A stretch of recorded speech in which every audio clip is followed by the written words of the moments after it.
जीवन भर अविचल चलता है। माननीय मदन दास जी के जीवन में ऐसे ही शब्द थे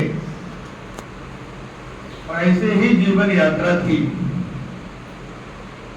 पूर्व के वक्ताओं ने समय की मर्यादा को ध्यान में रख करके अपने अपने स्तर से, अपने अपने ढंग से उनके बारे में कुछ स्मरण करने के सारे विषयों को आपके सम्मुख प्रकट किया था। आज वास्तव में माननीय मदन दास जी का श्रद्धांजलि कम, स्मरणांजलि ज्यादा है। हम भावांजलि कार्यक्रम में आज अपने संघ परिवार से जुड़े हुए अलग अलग संगठनों में काम करने वाले कार्यकर्ता बंधु भगिनी यहाँ पर बहुत सारा प्रसंग, बहुत सारी बातें अपने बीच में आ चुकी हैं। लेकिन जिस समय माननीय मदन दास जी का अपने इस विचार के लिए अपने जीवन को समर्पित करने का निर्णय लिया था, हम ये जरूर कल्पना कर सकते हैं कि 1964 का वो कालखंड, जिस समय उन्होंने एमकॉम की डिग्री, एलएलबी की डिग्री, सीए की डिग्री, उसमें भी गोल्ड मेडल प्राप्त कर लिया हो। एक सर्वोच्च शिखर होता है गोल्ड मेडल प्राप्त करना। और शिक्षा क्षेत्र में जिन्होंने एक बहुत बड़ी उपलब्धि अर्जित कर लिया हो, उसके बाद जब जीवन हर स्तर से सुदृढ़ हो गया हो, सब प्रकार के विवेक विकसित हो गए हो, क्या करना क्या नहीं करना, घर की परिस्थितियां भी सामने रही होंगी,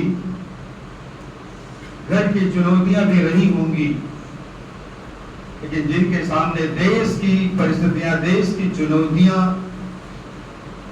सर्वोपरि है, उसके लिए ही जीवन समर्पित है।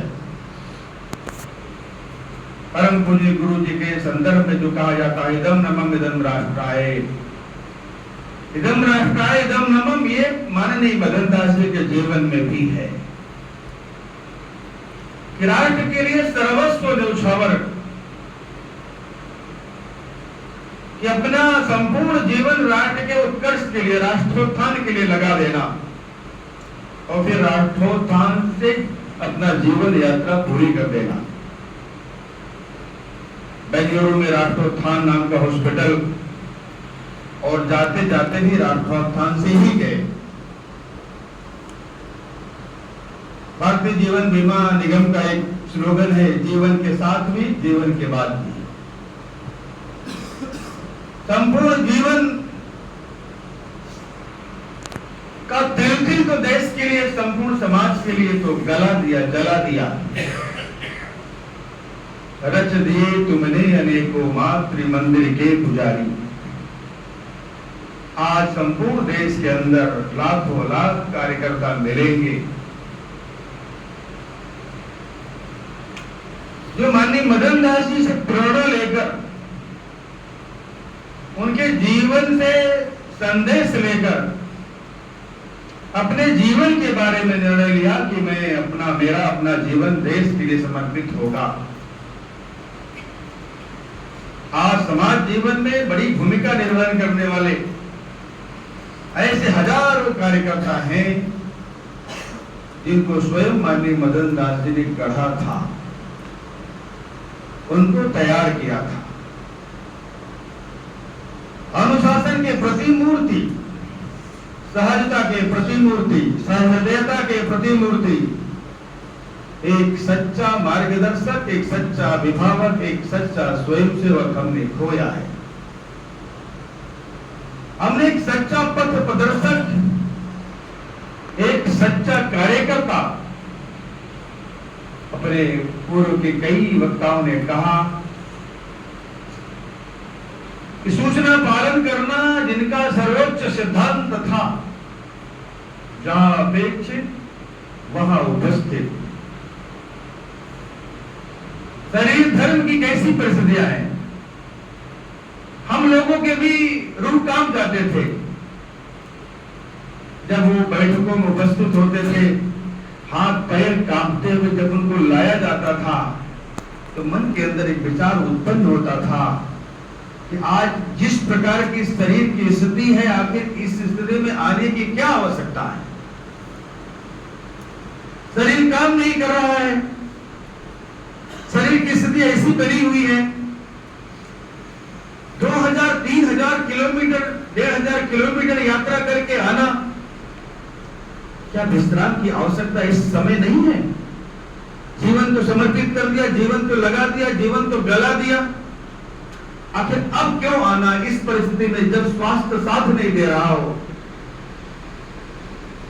तो मैंने स्वयं माननीय मदन दास जी से पूछा, हिम्मत जुटाकर। पहली बार 92 में मेरा उनका संपर्क हुआ। मैं भी विद्यार्थी परिषद के कार्यों से जुड़ा रहा,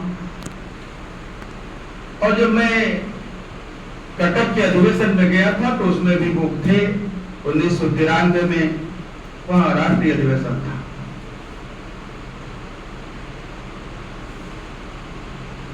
संपर्क संबंध होने के कारण से स्वाभाविक अनौपचारिक चर्चा वार्ता होती ही थी,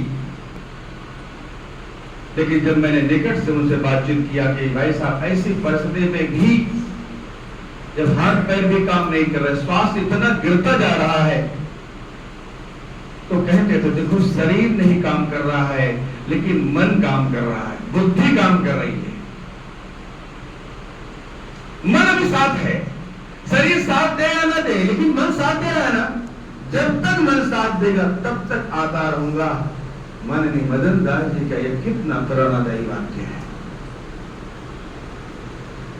आपातकाल में किस प्रकार की परिस्थितियां रही होंगी। जिस समय 1970 में उनको बड़ी जिम्मेदारी मिली, उसके 5 वर्ष बाद ही इस देश के अंदर ऐसी परिस्थिति में झोंक दिया गया इस देश को। उस समय लोकतंत्र को बचाना भी और इस देश को बचाना भी, दोनों प्रकार की चुनौतियां थी। और हम सब जानते हैं इस देश में ही ये बात कही जाती है, जिस ओर जवानी चलती है उस ओर जमाना चलता है। तलवारों की धारों पर इतिहास हमारा बनता है।